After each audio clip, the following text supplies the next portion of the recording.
Regulations आज हम लोगों को पढ़ना है। तो रेगुलेशन में पहले देखिए, इसमें जो चैप्टर्स है और फिर पैरा है। चैप्टर को पैरा में बांटा गया, ठीक है।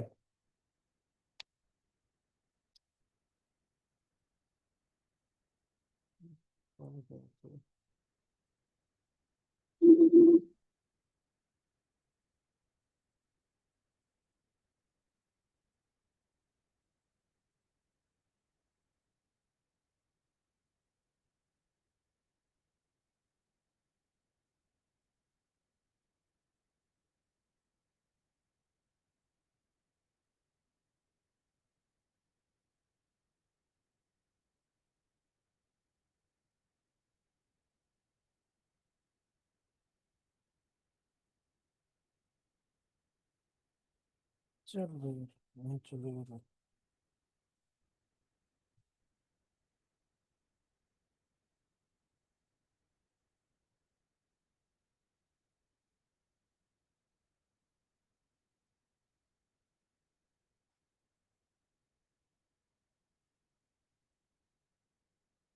रोज की नौटंकी इसकी रहती।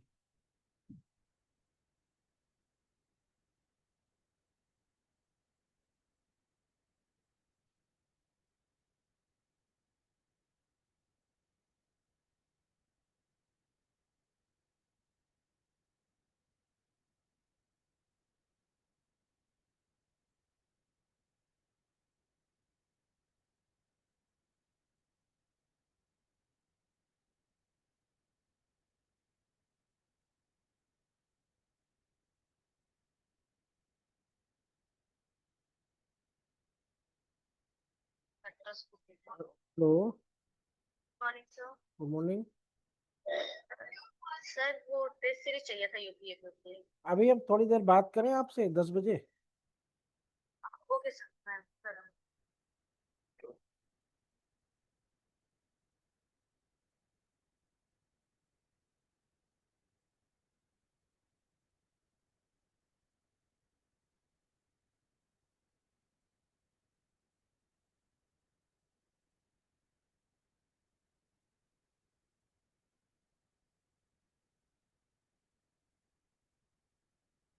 उत्तर प्रदेश पुलिस अधिनियम और विनियमन।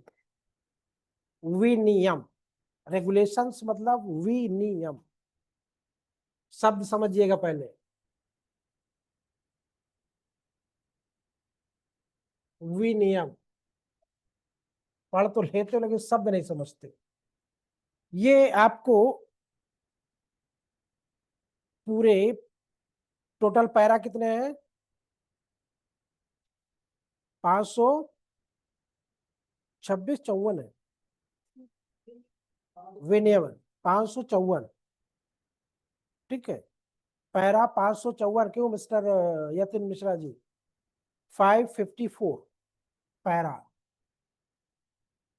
सब टोटल पैरा देखो ना, 554। चैप्टर टोटल कितने हैं इसमें? सर 4 है। 37। यानी ये 37। सीआरपीसी का मुकाबला कर रहा है। सीआरपीसी में कितने चैप्टर है? 37। 39। आपसे आप बोलिए, मत डिस्टर्ब हो रहा है। तो इसमें से जो रेगुलेशंस है, रेगुलेशन का मतलब होता है किसी चीज को रेगुलेट करना। रेगुलेट समझ रहे हो? रेगुलेट, रेगुलेट मतलब क्या होता है? नहीं, नियम के अनुसार तो चलाना। कैसे रेगुलेट करोगे? नियम के अनुसार कैसे?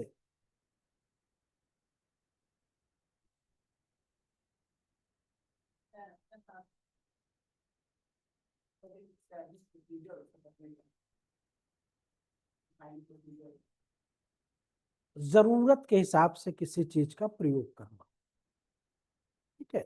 जरूरत के हिसाब से किसी चीज का प्रयोग करना। तो अब जरूरत के हिसाब से हमको रेगुलेट करना है पुलिस वालों को, है ना। रेगुलेट करना है। तो यहाँ पे चैप्टर 1 से लेके चैप्टर 9 तक आप लोग देखिएगा कि सबसे पहले किसी भी चीज की जब बात होती है ना, तो उसका जो मेन बॉडी होता है पहले उसकी बात होती है। तो यहाँ पे चैप्टर 1 से लेके चैप्टर 9 तक पूरी अथॉरिटी दी हुई है। कहाँ से लेके? पूरा डीजीपी से लेके पूरा ग्राम पुलिस तक, यानी कि 100 से लेके प्रधानमंत्री तक की व्यवस्था जो पुलिस देखती है, उनके अधिकारियों की पूरी लिस्ट चैप्टर 1 से 9 में। ठीक, अब उसको हम लोग नहीं देखेंगे। क्यों? क्योंकि वो पुलिस एक्ट में ज्यादातर चीजें क्रम में हो गई थी। अभी उसमें जो देखना है वो हम बताएंगे आपको। क्या क्या देखना है उसमें? ग्राम पुलिस आपको देखना है, माउंटेन पुलिस देखना है, और सशस्त्र पुलिस बल भी है ना। ये 2-3 देखना है आपको, बाकी कुछ नहीं देखना। अब उसके बाद हम जब आते हैं कि चैप्टर 10, इनका फंक्शन क्या है,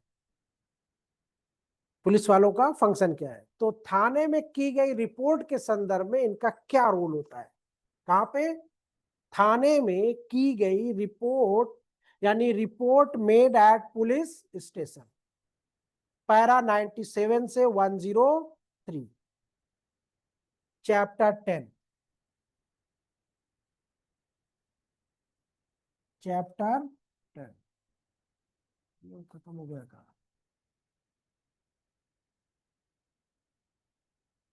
क्या कहता है कि थाने में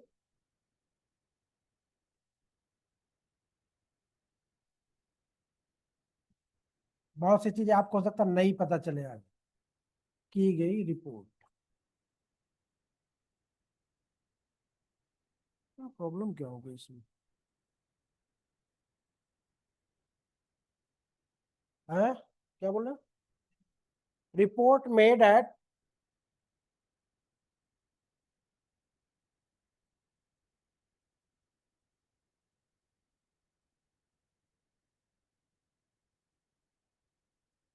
पुलिस स्टेशन,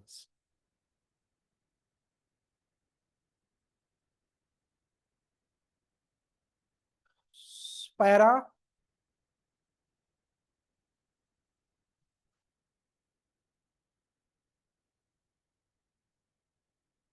इसका सिनॉप्सिस पहले बताइए।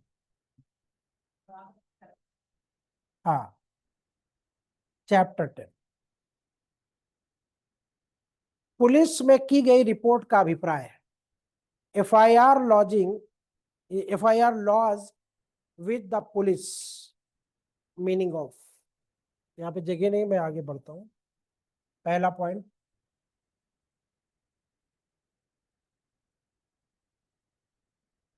पुलिस में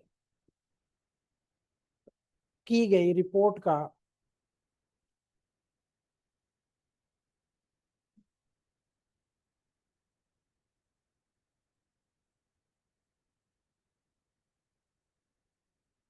अभिप्राय।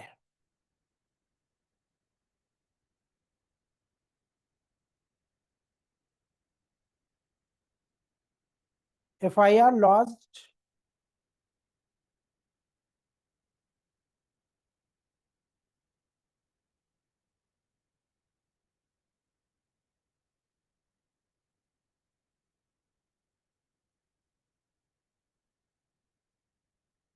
With the police,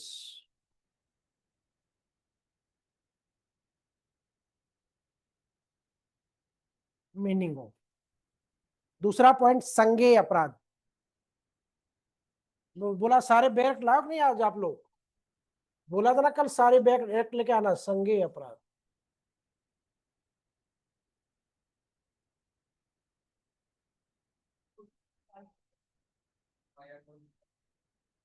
FIR lodged with the police, meaning of, meaning of मतलब अर्थ क्या है उसका? Cognizable offence. तीसरा है एफआईआर का एविडेंशियरी वैल्यू, यानी कि प्रथम सूचना रिपोर्ट का साक्ष्यात्मक महत्व। प्रथम सूचना रिपोर्ट का साक्ष्यात्मक एविडेंसरी वैल्यू ऑफ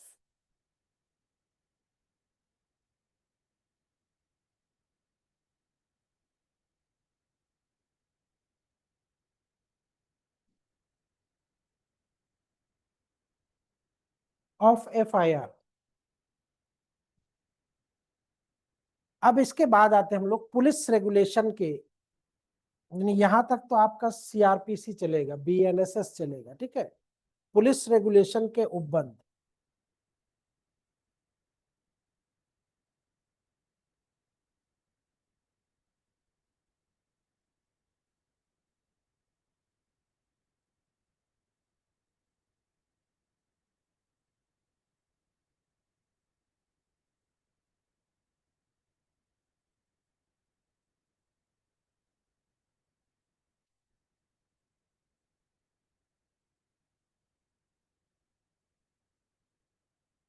पुलिस रेगुलेशन,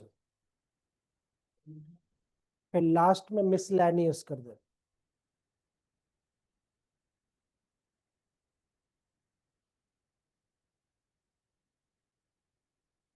विविध,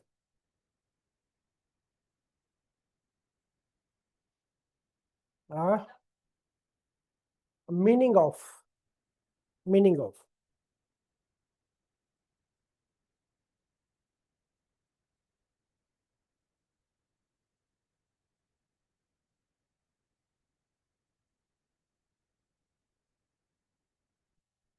हो गया। अब आइए, जल्दी लिखो फटाक से।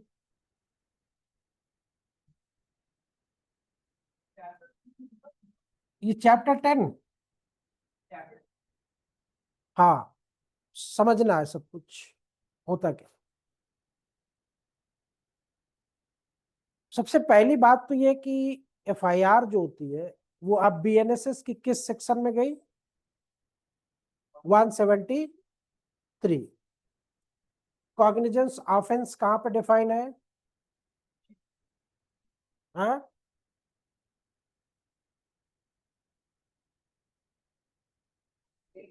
टू वन जी। फिर difference between cognizable and non cognizable offence. अब सवाल यहाँ पे आता है कि कॉग्निजेबल और नॉन कॉग्निजेबल क्या होता है, तो इसको पहले समझना है। जब कभी भी किसी व्यक्ति द्वारा किसी व्यक्ति की, होता है ना, मान लो किसी ने यहाँ पे अभी एक थप्पड़ किसी को मार दिया, या किसी ने यहाँ पे किसी को चाकू मार दिया, किसी ने किसी का कान काट लिया, किसी ने किसी के नाक काट लिया, कुछ भी अपराध कर दिया, वो व्यक्ति क्या करे, माँ बाप के पास रोता हुआ जाएगा, बच्चा है, कहाँ जाएगा, पुलिस स्टेशन में। अब पुलिस स्टेशन में 3 तरह की बातें होती है। पहली, अगर खतरनाक है, कॉग्निजेबल है, तो तुरंत FIR दर्ज होगी। कॉग्निजेबल है तो तुरंत FIR दर्ज होगी, और FIR दर्ज होने के तुरंत बाद इन्वेस्टिगेशन शुरू हो जाएगा, अगर कॉग्निजेबल है तो। लेकिन अगर मार खाली लड़ाई हुआ, मुंह से अपना किया, बहुत ज्यादा मारपीट नहीं हुई, खाली कपड़े फाड़ा फाड़ी हुई है, तो हो सकता है उसमें NCR कर दे, नॉन कॉग्निजेबल रिपोर्ट कर दे, उसमें कुछ नहीं करेगा, उसमें नॉन कॉग्निजेबल रिपोर्ट करे। फिर मजिस्ट्रेट से परमिशन लेने के बाद इन्वेस्टिगेशन शुरू। तो NCR में मजिस्ट्रेट की परमिशन के बाद इन्वेस्टिगेशन शुरू, भेज देगा सीधे कि आप जाइए मजिस्ट्रेट साहब। फिर एक होता है कि कहीं नहीं सुन रहा, ना FIR लिख रहा है, ना NCR लिख रहा है, अब क्या करोगे, क्या करोगे, फड़फड़ा के रह जाओगे, नहीं, मजिस्ट्रेट के पास जाए, कहाँ लेके, कंप्लेंट लेके जाए।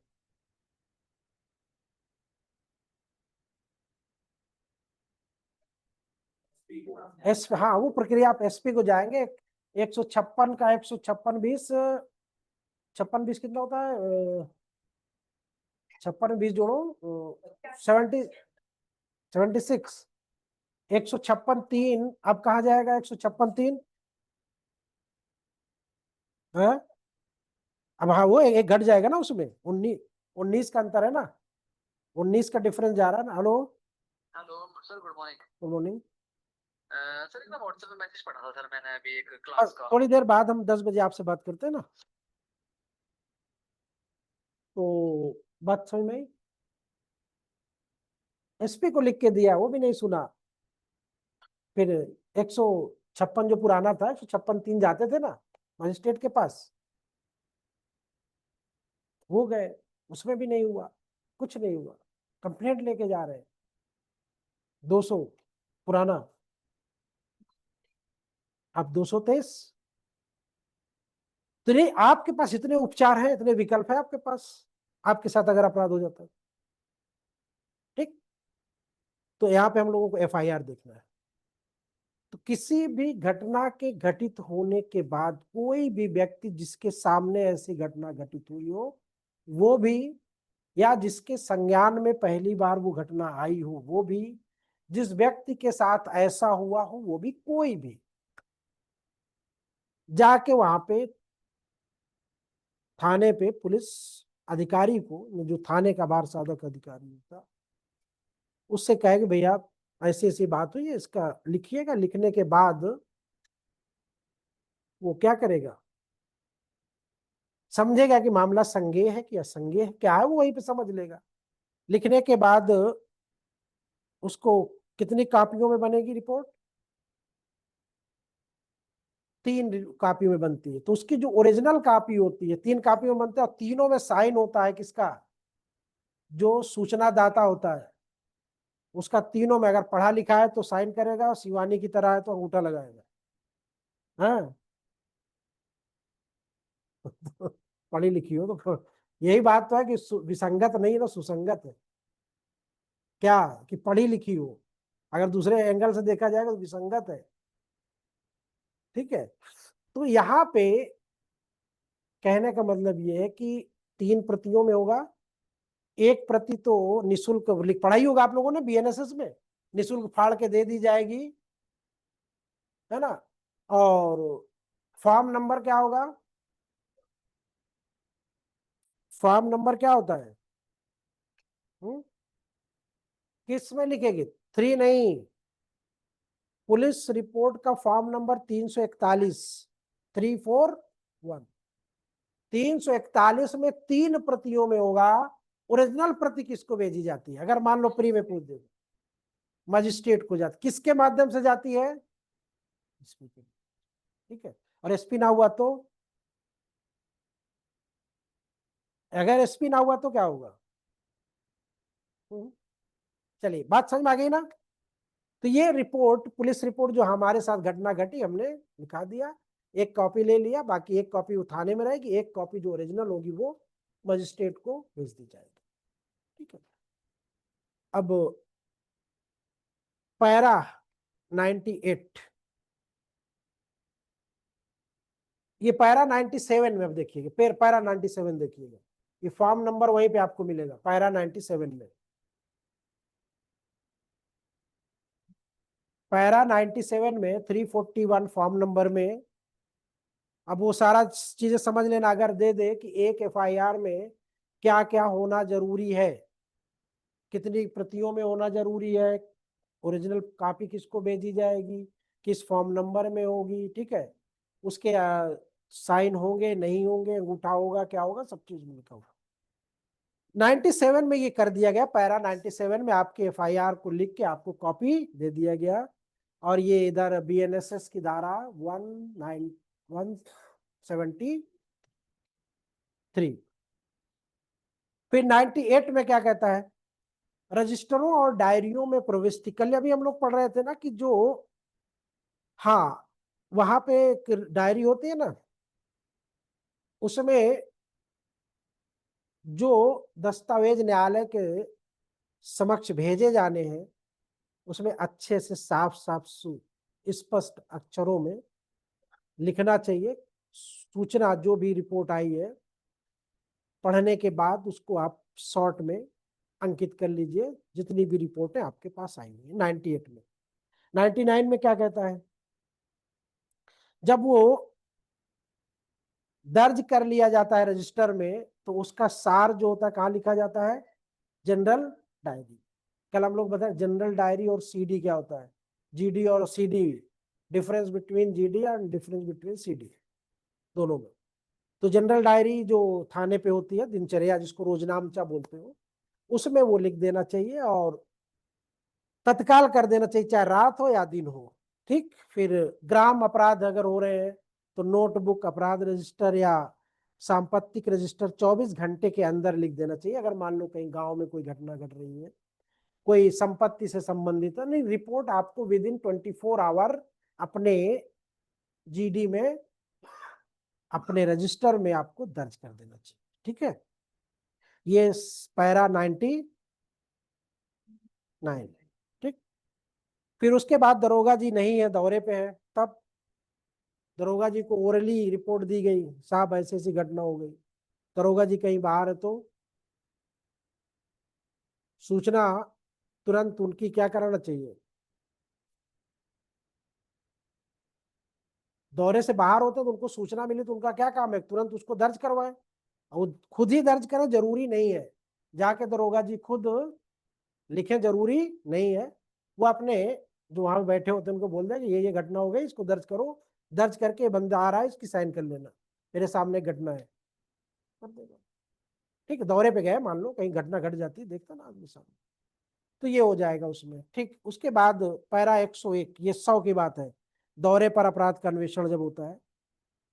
देखो दो तरह अन्वेषण का मसला ये होता है ना कि एक होता है कि आपको सिर्फ सूचना मिली, कोई व्यक्ति आपके पास आया नहीं, फोन पे उन्होंने बताया साहब ऐसी ऐसी घटना घट गई, आप बुलेट उठाए या जो भी है पहुंच गए मौके पे, इन्वेस्टिगेशन आपका शुरू हो गया, आप वहां से वापस आइए, वापस आने के बाद आप रिपोर्ट दर्ज करें। ठीक है, एक ये होता है। एक ये होता है कि बंदा रास्ते में होता, सूचना देने जाता है, जब तक पता चला कि दरोगा जी रास्ते में मिल गए, दरोगा जी किसी ने और बता दिया। तो एक जो फर्स्ट इन्फॉर्मेंट होता है वो, अब फर्स्ट इन्फॉर्मेंट वो फोन करने वाला नहीं होगा, अब जो बंदा जा रहा है रास्ते में पहुंचा, वो गया थाने पे, वो फला घटना बता दिया, वृत्तांत पूरा उसने उसको सुना दिया, पूरी कहानी हिस्ट्री सुना दिया।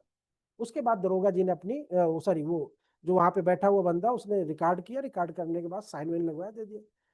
बोले उसी घटना पे तो दरोगा जी गए हुए हैं, तो दरोगा जी वहां से आके फिर अगर उनको इन्फॉर्मेशन मिल गई पहले, एफआईआर दर्ज हो चुकी है, तो अब उसमें वो कुछ नहीं करेंगे, उसी पे आगे वो प्रोसीड कर जाएंगे। लेकिन इन्वेस्टिगेशन घटना घटने की सूचना मिलने के बाद तत्काल भी शुरू हो जाती है। ठीक है, जरूरी नहीं कि पहले एफआईआर लिखी जाए तब इन्वेस्टिगेशन किया जाए, ये जरूरी नहीं है। ठीक है, सूचना मिलते ही एफआईआर शुरू। फिर धारा पैरा 101, इसमें क्या होता है, पैरा 101 में देखिए दिया हुआ कुछ, क्या दिया हुआ मिस्टर यतिन, कौन से, हम्म, हाँ हाँ हाँ, forging of currency notes, hmm, manufacture of counterfeit coin, hmm, serious defalcations of public money, including theft of Hmm. notes or release from debtors. Hmm. और उसके बाद important cases of murder, riot, burglary or theft, breach of peace between different classes, committees or political groups and other types of special interests. 8 तरह के 8 तरह के अपराधी हुए ना, robbery, robbery accident, travel case, police torture, escape from police custody, counterfeit currency है ना, creation of court subjects, embezzlement of notes. Embezzlement माने क्या होता है, एम्बेजलमेंट गबन। ठीक है, इसमें देखिएगा कि एक सरवन सिंह का केस था, सरवन सिंह बनाम राज, सरवन सिंह, ये पैरा 101 में, उसको वहीं पे लिखिएगा पैरा 101 में, इसमें न्यायालय ने ये कहा था कि यदि मजिस्ट्रेट के सम्मुख विशेष रिपोर्ट विलंब से भेजी जाती है तो एफआईआर के लिए समय जो होगा वो तात्विक होगा। तात्विक मतलब material. The court held that time may be the essence of the first information report if the special report is delayed before the magistrate.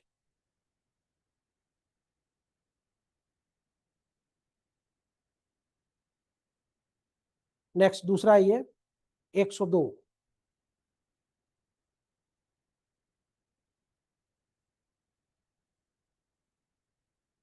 102 में क्या है? असंज्ञेय अपराध। संज्ञेय का कहां पे है? संज्ञेय अपराध में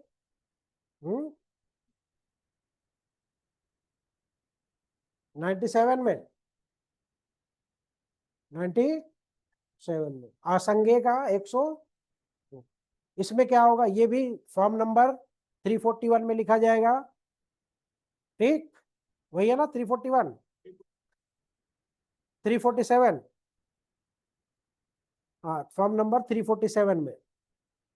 और इसमें भी वही प्रक्रिया होगी। मूल प्रति क्या होगा? मूल प्रति कहाँ रहेगी? यहाँ पे ओरिजिनल कॉपी किसके पास रहेगी? बुक में रहेगी। ठीक है, और उस रिपोर्ट का सारांश जीडी में दर्ज हो जाएगा। 103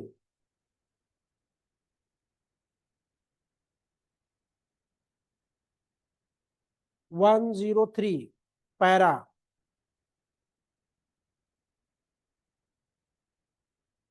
पैरा 103 एक केस था। बाकी ये केस आप लोगों ने और भी पढ़ा होगा, नया लेटेस्ट भी पढ़ा होगा। दामोदर प्रसाद चंद्रिका प्रसाद बनाम महाराष्ट्र राज्य। इसमें ये कहा गया था कि FIR is not substantial evidence.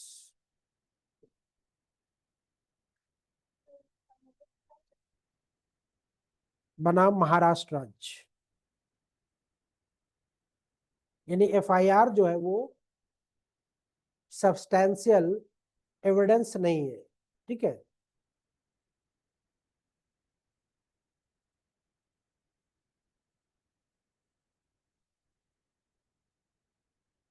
तो 103 तक हो गया।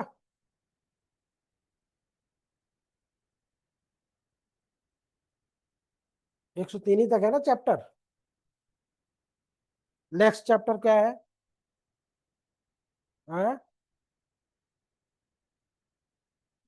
इन्वेस्टिगेशन है, ये चैप्टर 11। नहीं यार, कुछ कुछ अभी कुछ तो प्री में याद हो जाए, प्री तक याद हो जाए।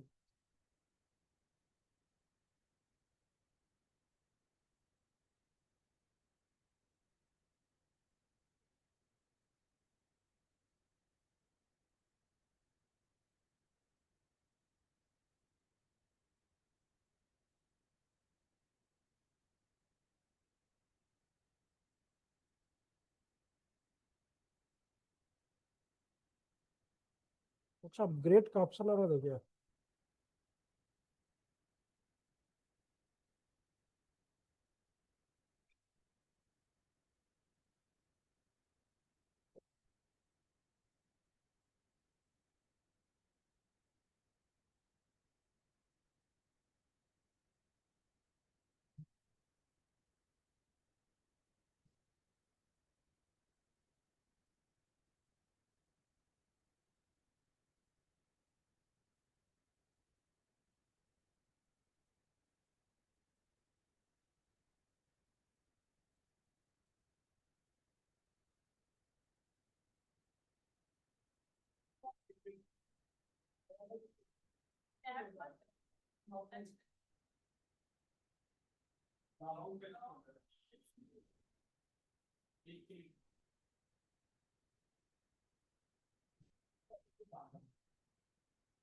जो कल आया था वो पता नहीं क्या है, जब वो रहता है तो सही चलता है, हमारे में गड़बड़ करने लगता है।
मुझे पहले इसलिए तो victim को free of cost copy provide कराने की बात करो सर ये BNSS में जो है वही free है। of cost की कॉपी में victim और informant कर दिया and नहीं किया तो सर ये उसमें तो कोई दे देंगे नहीं, इन्फॉर्मेंट Victim को जो सफिशिएंट किया गया था कि मिलने ही कॉपी उसकी भी मिलती है ना, कॉपी इसलिए तो उसकी द्वितीय कॉपी दी जाती है ना, तो जितने लोग चाहें उतने लोग ले सकते हैं, विक्टिम भी ले सकता है, एंटी पार्टी भी ले सकती है, ठीक है, लेकिन जो इन्फॉर्मेंट होगा उसको फ्री ऑफ कॉस्ट रहेगी, ठीक है।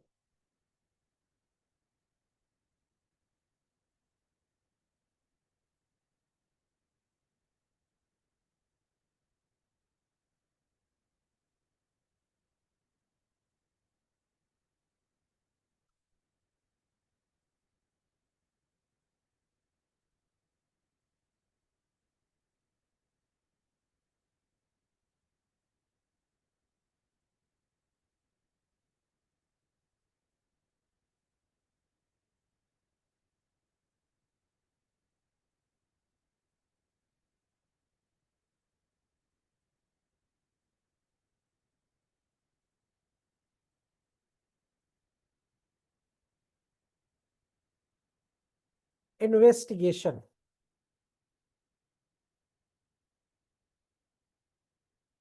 सौम्या पैरा कहाँ से कहाँ तक है? पैरा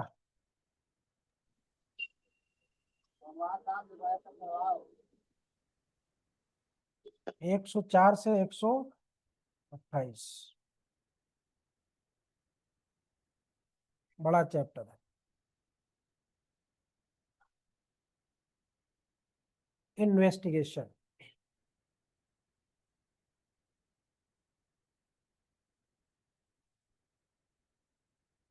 इसमें कौन कौन सी बातें होती है, इसका ऑब्जेक्ट क्या होता है? ऑब्जेक्ट इसका क्या होता है? अगर आपसे पूछा जाए इन्वेस्टिगेशन का ऑब्जेक्ट क्या है,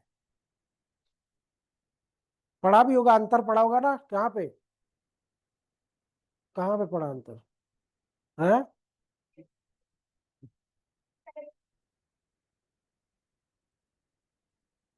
अंतर कहाँ पे पढ़ा है? हम्म?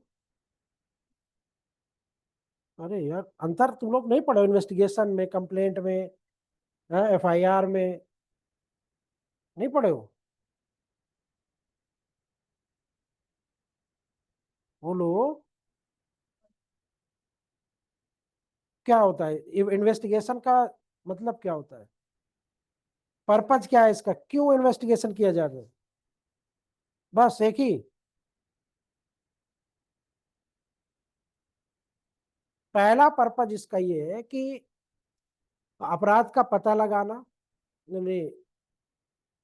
डिटेक्शन ऑफ क्राइम, दूसरा अपराधी का पता लगाना, टू ट्रेस द कल्प्रिट, और तीसरा कलेक्टिंग ऑफ एविडेंस, है ना, ये तीन बातें तो हैं, साक्ष्य इकट्ठा करना।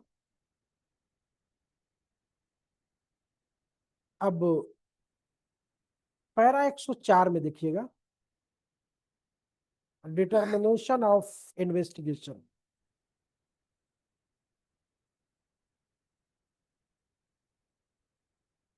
पैरा 104,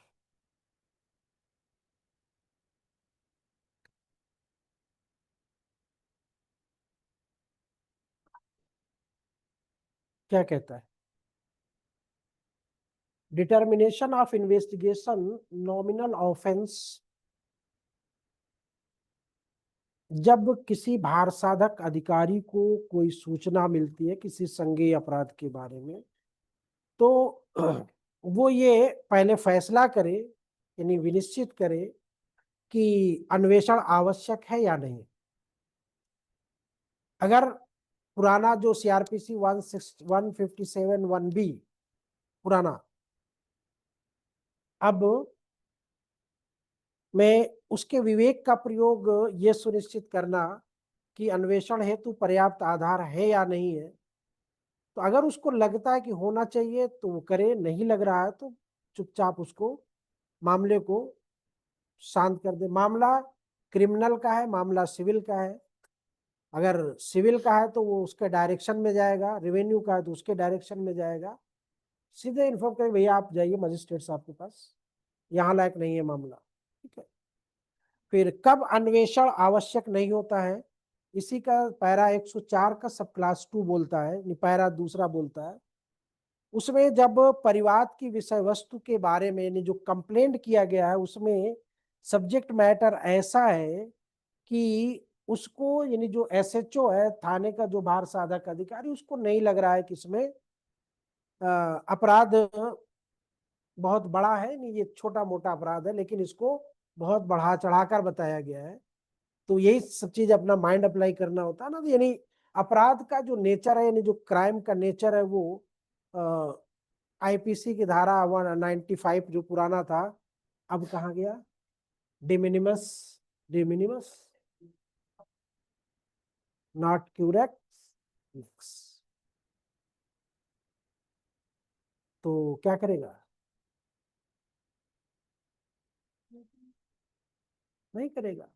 तुच्छ किस्म का अपराध है ना, 95 आईपीसी यही बोलती है झारखंड। अब कौन सेक्शन है, 33, 33, ठीक है। विधि तुच्छ बातों पे ध्यान, ये इसका डिमिनिमस क्यूरेट लेक्स है ना, पूरा मैगजिम है ना। तो द्वितीय पैरा में यही बात इन्होंने कही। फिर इसका एक तृतीय पैरा है, फिर जहां पे एसपी या डीएसपी के माध्यम से कोई मामला विशिष्ट प्रकार का हो, जैसे अभी कौशाम्बी में वो पाल समाज की लड़की के साथ बलात्कार हुआ था, ऐसे जब मामला सेंसिटिव नेचर के होते हैं तब पुलिस वाले क्या करते हैं, तो उनसे ये उम्मीद की जाती है कि वो रेंज के उप महानिरीक्षक का आदेश आवश्यक होता है, नहीं जो डीजीपी होता है, डिप्टी इंस्पेक्टर जनरल जो होता है, उससे आदेश लेते हैं। आदेश लेने के बाद फिर उसमें वो अपना इन्वेस्टिगेशन आरंभ करते हैं, ठीक है। फिर उसमें ये देखा जाता है कि मामला तुच्छ प्रकृति की चोरी और हाउस ब्रेकिंग के मामले, जहां की ये विश्वास ना किया जाए कि पेशेवर अपराधी अपराध से संबंधित है। जैसे आजकल आप लोग देख रहे हो ड्रोन वाला सिस्टम देख रहे हो ना पूरे यूपी में, कि उसके माध्यम से चोर चोरी कर रहे हैं। तो अपराधी पकड़ा ना गया हो या जिसको अभियोजित करने तो परिवादी ने इच्छा व्यक्त की हो। फिर भी आईपीसी की जो धारा 324 से 25 क्या थे, 324-25 अब कहाँ गया, गिरवियस एक्ट 114, 116, ठीक है। फिर उसके बाद 147 आईपीसी, गंभीर चोटें ना आई हो या ब्रीच ऑफ पीस की आशंका ना हो, ठीक।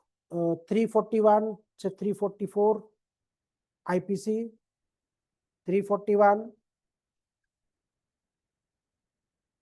हाँ, अब कहाँ गया, रॉन्गफुल रिस्ट्रेंट, रॉन्गफुल, ठीक है। तो ऐसे उस मामले फिर 406 से 420, 406 ब्रीच ऑफ ट्रस्ट और ब्रीच ऑफ, ठीक है। तो ऐसे मामलों में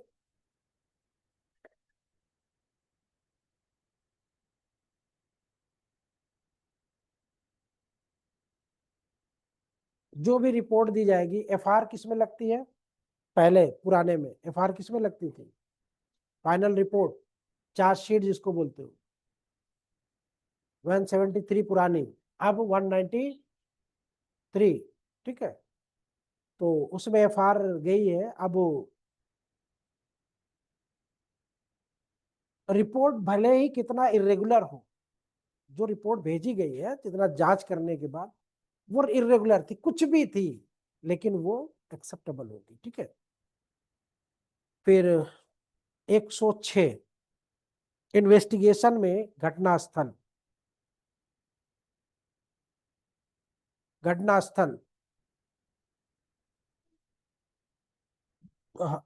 106 में क्या है कि आपका जो इन्वेस्टिगेशन आपने जो प्रारंभ किया है उसमें कहानी ये है कि उसका जो जिस्ट है वो ये है कि शुरू तुम्ही से और अंत तुम्ही पे, है ना। कहानी तुम्ही से शुरू हो रही है और कहानी तुम्ही पे अंत हो रही, मतलब जिस प्लेस से शुरू होगी उसी प्लेस पे वो अंत होगी, ठीक है। यानी उसका कंप्लीटेशन उसी प्लेस पे होगी, ठीक है। और अगर घटना स्थल थाने के नजदीक है या थाने के निकट है, जैसे कस्बा है, तो और 157A के तहत नहीं आता है, तो इन्वेस्टिगेशन ऑफिसर स्थल का निरीक्षण करेगा और अन्वेषण पूरा करेगा। तो ये क्या है, ये सब रेगुलेट किया गया है आपको कि घर बैठे कुछ काम नहीं होगा। तो बहुत से होते हैं ना आईओ, घर ही में बैठे बैठे सब करवा लेते हैं, बुला लेते हैं, आइए बताइए क्या हुआ था। तो आपको घटना स्थल पे जाना, शुरुआत वहीं से करनी है और अंत भी वहीं पे करना, ठीक है। तो अभी आएगा आगे तमाम, उसमें नक्शा भी बनता है, बहुत सी चीजें होती हैं, सब कुछ अभी देखिएगा। फिर उसके बाद 107 ड्यूटी क्या है, अन्वेषण अधिकारी की ड्यूटी क्या है, 107 पैरा। तो इसको टिक कर लेना, ये मेंस के लिए आपका हो सकता है, ठीक है। 107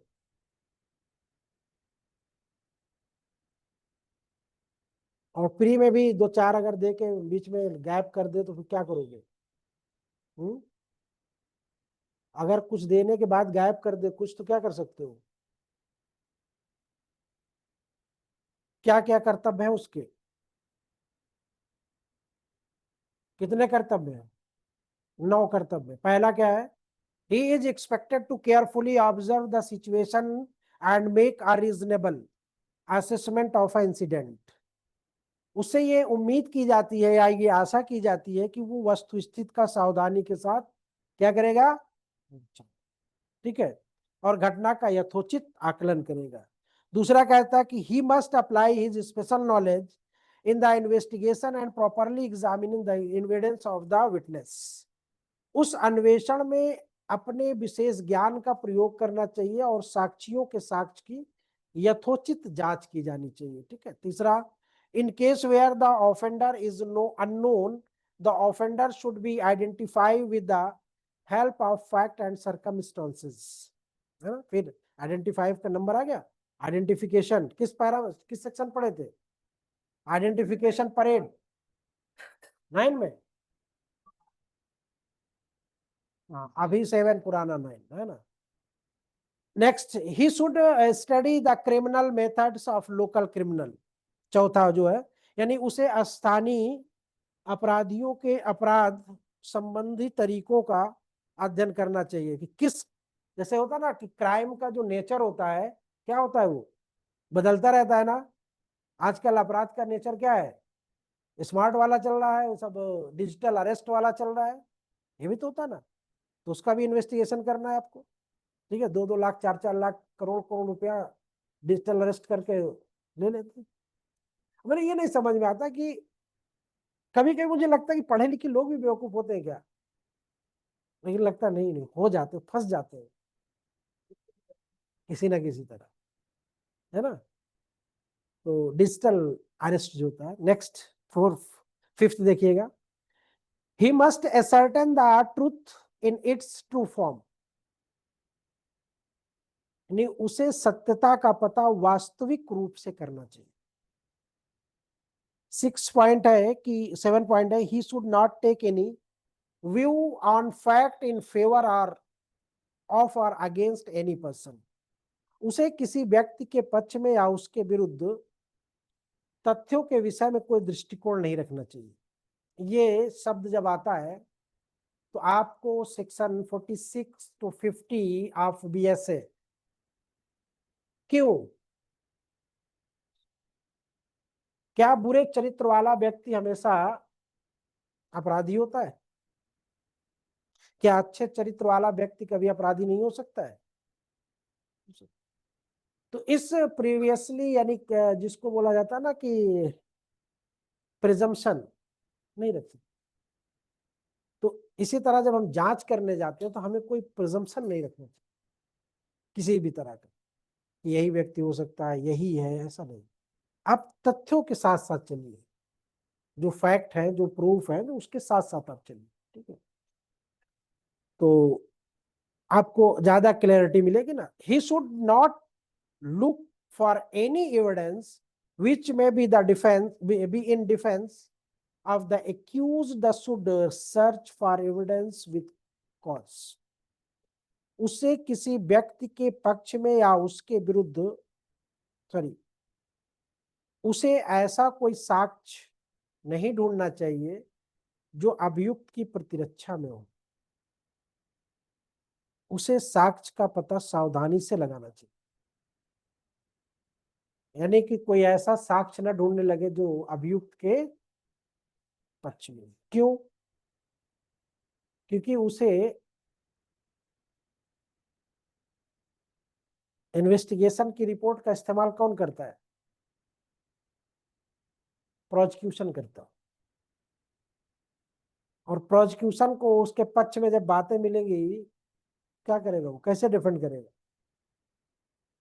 तुरंत अगला वकील बोलेगा साहब आप अपनी रिपोर्ट में देख लीजिए क्या लिखा हुआ। बोलेगा नहीं बोलेगा? तो कभी भी उसने ऐसा क्यों किया इस पे आपको नहीं जाना है,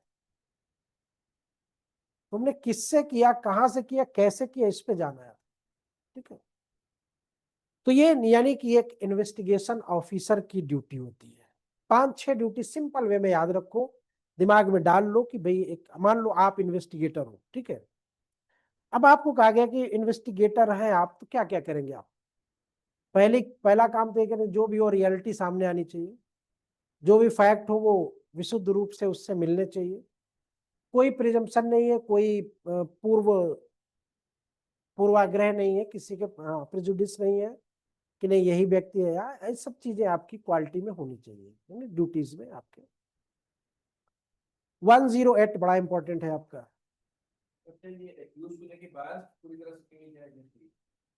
बायस्ड नहीं है, अगेंस्ट जो इवेंट, ये नहीं अगेंस्ट बायस्ड का मतलब ये है कि जिस काम के लिए आप गए हो वो करना है। आपको इन्वेस्टिगेशन में करना क्या होता? फैक्ट ढूंढना होता, सत्यता पता लगानी होती है क्या सच। भाई अगर मान लो जैसे अभी हमने कहा कि ये लद्दाख में थे और इनके ऊपर ब्लेम लग गया कि ये हत्या किए हैं, तो अब ये जब हमको साबित कर दे रहे हैं तभी तो हम मानेंगे ना, हम अपनी तरफ थोड़ी लगा देंगे साहब वो तो लद्दाख में थे, देखिए ये हमने लिख के दिया है वो लद्दाख में थे। तो आपके लिख के देने से नहीं होगा ना, या इनके कहने से नहीं होगा ना, वो साबित करना होगा। तब ये बचेंगे, फिर हमारी इन्वेस्टिगेशन आगे पहुंचेगी कि भाई हाँ हाँ, मतलब उससे उसका हाँ कि हम ही सब कुछ क्लियर कर दे रहे हैं कि साहब इसमें जो ये चाकू इस्तेमाल किया था ये वाला नहीं था, वो दूसरे कैटेगरी का था, हम ही साफ साफ वहां काट दे रहे हैं। तो हमें ये नहीं बताना। ठीक है, या ये लिख दे साहब ये जो चाकू मिला है ये चाकू जहां पे वो बताया था वहां से नहीं मिला, किसी दूसरी जगह से मिला है। तो ये सब नहीं, आपको ये कि जो चीज जहां पे एज इट इज जैसे मिली है रखी गई वैसे। ठीक, police diary and its object, ये मेंस में आता है आपके टिप्पणी में, और कभी कभी प्री में आता है कि पुलिस डायरी किस पैराग्राफ में है, पैरा में सॉरी ग्राफ में नहीं। Police diary and its object, the police diary is mentioned in paragraph 108। ध्यान रखना किसमें? 108 किसमें?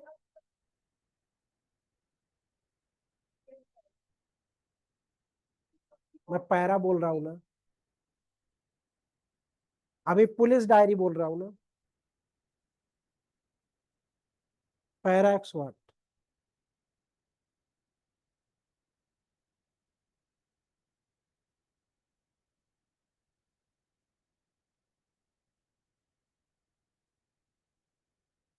तो the police diary is mention paragraph 108 of the police regulation.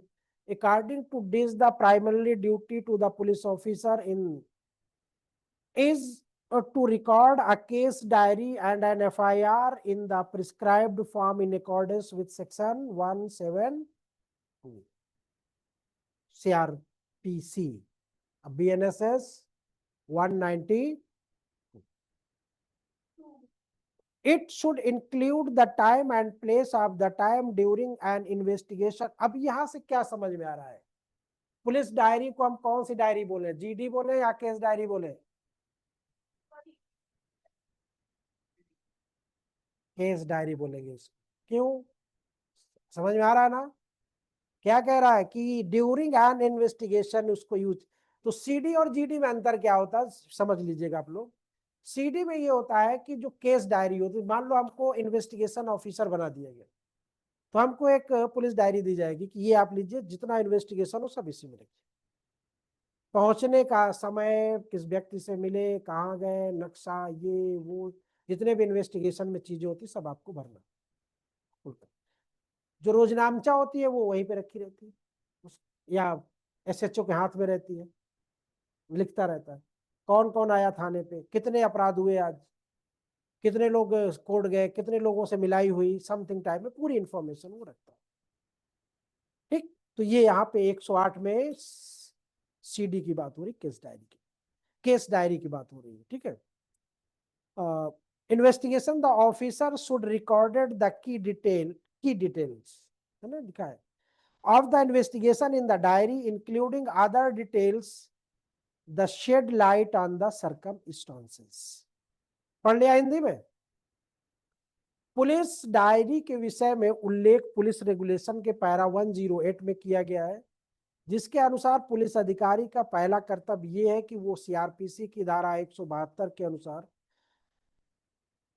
Case diary की प्राथमिकी अभिलिखित करे और उस समय और स्थान का उल्लेख होना चाहिए जहां पे अन्वेषण किए जाते समय उसे डायरी में अन्वेषण संबंधी प्रमुख बातों को दर्ज करना चाहिए और उनमें अन्य बातों को भी स्थान देना चाहिए जो परिस्थितियों पर प्रकाश डालते हो। ठीक है,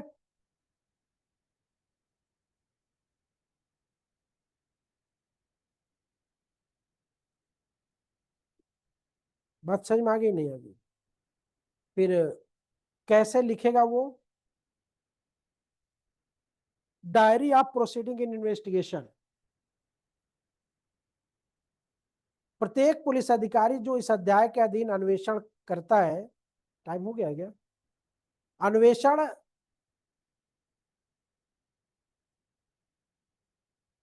मैंने क्या कहा था कि आईओ जो होता है वो डे बाय डे जाता है और वहां पे चीजों को, व्यक्तियों से मिलता है, जो साक्षी होते हैं उनसे पूछता है कब घटना हुई, कैसे हुई, कौन कौन लोग थे, क्या सिचुएशन थी उस वक्त, सब चीजें वो दिन ब दिन इन्वेस्टिगेशन करता और लिखता रहता, कंप्लीट करता जाता। ठीक है, कंप्लीट होने के बाद वो क्या करता है,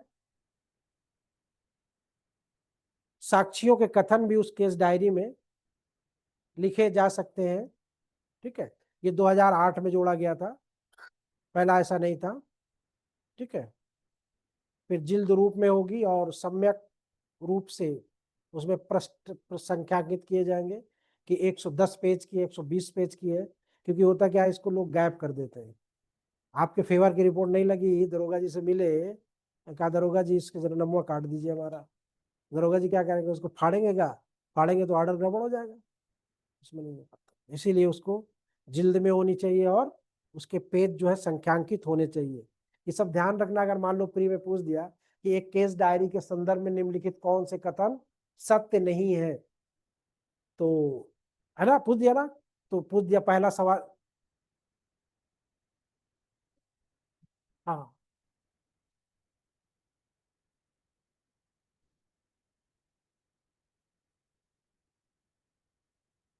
बहुत नालायकी है। हम बेहतर यही है कि हम यही कर लिया करें, है ना।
अपडेट या दिन प्रतिदिन उसको किया जाना चाहिए।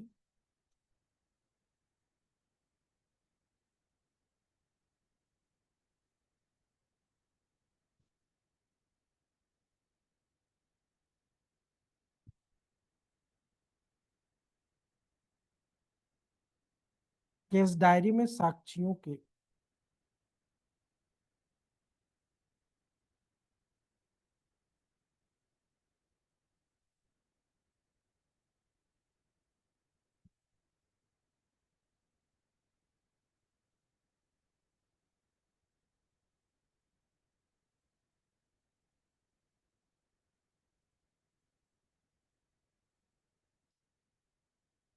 जिला मजिस्ट्रेट।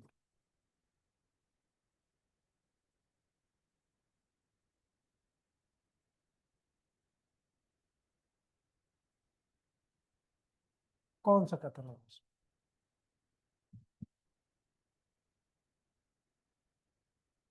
केस डायरी का प्रावधान पैरा 108 में है। केस डायरी को दिन प्रतिदिन अपडेट किया जाना चाहिए।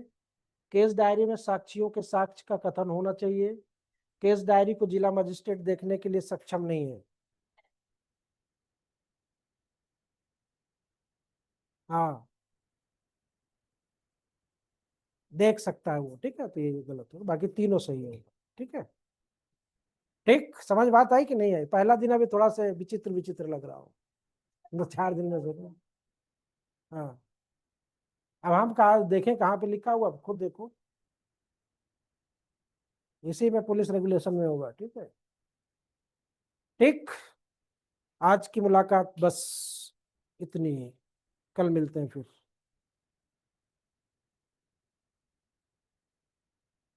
साइंस जिसको लेना अभी साइंस चलेगा। हाँ, एक बात और है, अभी थोड़ी देर बाद ज्योग्राफी शुरू होगी 12 बजे से, ठीक है, नहीं 11 बजे से, ठीक है।